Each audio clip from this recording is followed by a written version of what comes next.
Hey, what's going on YouTube? This is Silver here from SNN Tech, and I'm going to give you a review of the Vita. Now, I'm going to talk from a consumer standpoint, and I'm pretty much going to break it down, and I'm going to evaluate for my subscribers or new viewers alike, is the PS Vita worth the $250 for the Wi-Fi only model or $300 for the 3G model?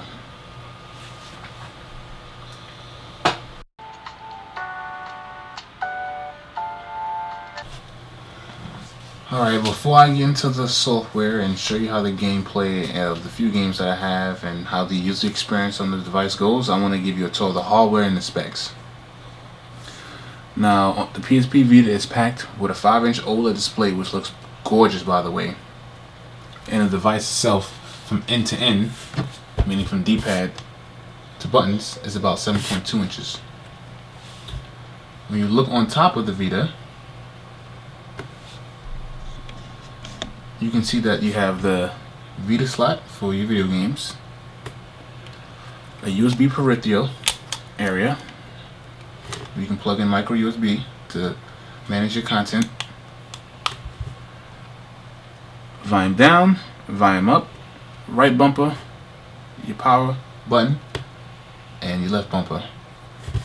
Obviously on the side you have the D-pad, and I guess they decided to switch around with this D-pad because it's no longer separate like how you see on a PlayStation controller or how you had on last year's PSP. You know, the left had its own part.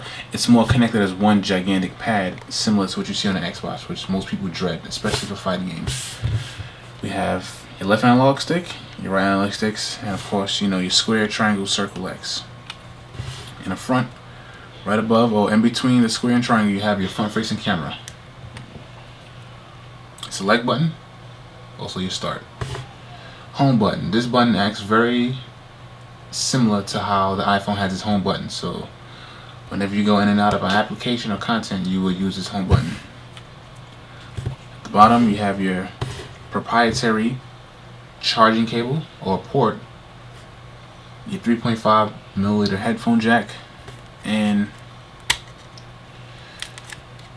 your PlayStation Vita memory card. Now, I would expect this to use memory stick dual, as you know the older PSP Vita had, but nope, Sony decided to make a new type of specialized memory card for these Vitas, so good luck with that one. Now I'm going to put this memory card back in here, and I'm going to power the Vita on. Oh, and by the way, don't do what I just did just now. If the game is running, or if you have the screen locked, or for whatever reason, if you unplug or remove the memory card, the Vita will restart itself, and they'll give you a warning about it being potentially losing your data or all type of these negative effects. Now, let me read you some of the specs. The resolution on this Vita is slightly less than iPhone's Retina display at 940 by 544. It also displays about 16 million colors. The processors that makes this thing so powerful, and what it gets a lot of its hype from for a handheld portable system, is that it's a quad-core ARM Cortex A9 processor. Now that's supposed to be very powerful, and no other portable gaming or handheld system has a quad-core processor, obviously, besides tablets, which are new to the market. It's also packing 128 of dedicated video RAM, and I'm going to give you the model number of the GPU that's also paired with the CPU or processor. It is the SGX 543 MP4 Plus. For all you technical geeks or people who like to go in specifics, you can go look that card up and see what it's personally capable of. Speakers are on the front as well. I'm sorry, I forgot to mention that earlier. Left speaker, right speaker, and it also has a built-in microphone, so that's a good thing, especially when you want to video chat or when you go online and you play your versus games and use that as a mic. It supports location services for GPS, which is a surprise for me in a handheld video game console. I don't ever imagine me using that. And Wi-Fi location services, pretty much uses Wi-Fi to help locate in an event of GPS can't get a connection. Go figure. 3 sensors that they have in there. You have an electronic compass, gyroscope, and accelerometer. You can pretty much tell what those are going to be used for. You play a racing game and you use the accelerometer or gyroscope, you're gonna, yeah. The battery is a 22 milliamp battery. Now I'm going to give you a little breakdown of what my personal use with the battery was. The battery will last you all day if you use it sparingly or casual gaming, I'm going to say. But if you're going to really sit there and play a game straight through, like let's say if you get like a game like Drake's Uncharted or a racing game, if you're going to play fighting games for hours on end, you're probably going to get about 3 hours depending on your brightness settings. And that all depends if you're online or not. That the Wi-Fi and the online connectivity is going to play its role too. Your front facing camera is QVGA, which means it's 320 by 240, and your back camera is VGA, 640 by 480. Now the back camera, if you use it for video, you can record up to 60 frames per second, and the front being QVGA, 120 frames per second. The RAM for applications, you know, open and close, the more RAM you have, the more applications you can have running on a thing. It's about 512 megabytes.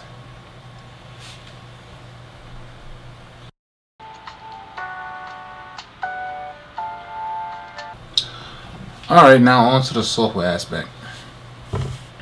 We're going to cut on, and right away you'll see the little blue light for the PS Home button light right up, letting you know that you can go ahead and, you know, go into the software and check things out.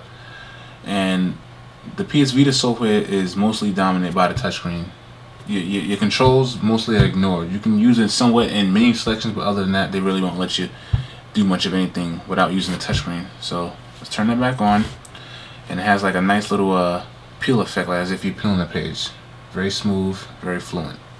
So I got it right open. As soon as you get to the home screen, they'll greet you with the nice elevator music. Nice tone after a while, just somewhat of a relaxing, soothing sound. I don't know, I guess to get you in that kind of relaxed mood while you look around. As you can see, they have apps in these little bubbles. Vita bubbles, I guess you would call them. And I'm just going to scroll to show how smooth it scrolls in the menu. Nice and smooth. Alright, now, first things first, I want to jump into the camera. I would like to show you how applications work. When you click an app from the home screen, it'll pop up and it'll have two quick settings. One that'll jump me straight to the camera, one to the gallery, and the middle button just to start the camera right away. Now if you can really notice, you see the top bar where the Bluetooth monitor is activated. Now as you can see, I just opened the camera application, and right next to the home you see the camera application running. Now if I want to close it and get rid of it, I'll just simply swipe it down that way, but I don't want to do so. I'm going to go and start the camera application.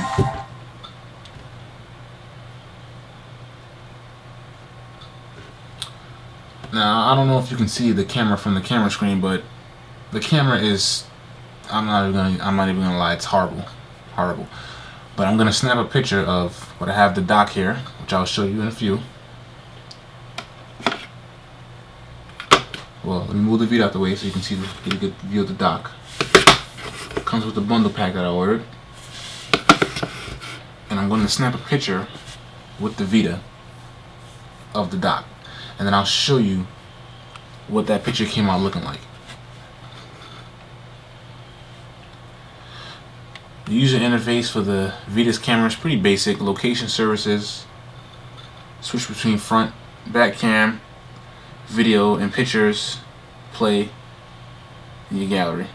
Now I'm going to snap it, and I'm going to post that right up there so you can see it. Also took a short video clip of how the video quality looks and sound, so I'm going to play that for you next. So I'm showing you a video clip of the video quality that the PS Vita takes, and just like the camera in low light settings, you see a lot of noise, there's a lot of assy picture, and it's pretty much the best. It's a handheld camera. It's pretty subpar, something I wouldn't really invest in or look for great camera quality or video quality for that matter. But you know, here you go, my Galaxy Nexus, the Vita's dock, and the gamepad. Alrighty, Now we're gonna back out of here. Boom. Now we're gonna go back to the home menu, and I like how fluent and smooth the software is. If I didn't mention that, by the way. I also like to say that it seems like they took hints from Apple. Like, let's say when I jump into that application, right? I'm gonna jump here to the browser. Right? Now I'm gonna start the browser. I'm gonna show you the performance of the browser. Let me move the Vita out of the way. Now I'm gonna go to PlayStation.com. It's already right here in the main screen. Connected to my Wi-Fi connection. It's gonna load. I'm gonna show you that the browser on this is not a very good experience. I actually did not enjoy it at all. See, as a PlayStation website loading, it's checkable, it's very easy, and it sticks. Now, surprisingly enough, from a quad-core processor on a mobile device, I did not expect this coming. I was expecting even from the first PS Vita browser being bad. I'm thinking nice GPU, nice quad-core graphics. I didn't expect that. I'm gonna leave out of here and move on to the next application. Now, as you open more and more applications, at the top you see the notification bar that you see. It shows you a little picture of what application is running.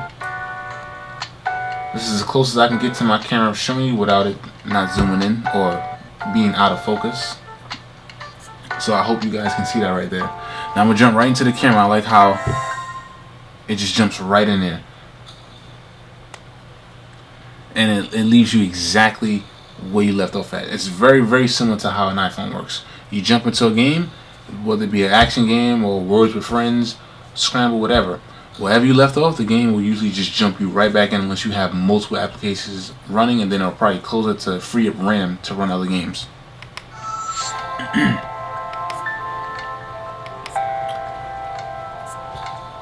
Music, I don't think you're going to use this for music player. It's not really well designed. It fits in your pocket, but with a 3.5mm headphone jack at the very bottom, most likely it's going to go in the side of your pocket like this. And it's not going to be a good experience to listen to music. Plus, I didn't really put music on it anyhow. Videos, I'm sorry. Remote play, don't own a PS3. I'm going to show you the settings in the menu. Very PlayStation portable-like from the first console. Or, matter of fact, yeah, your PS3 menu.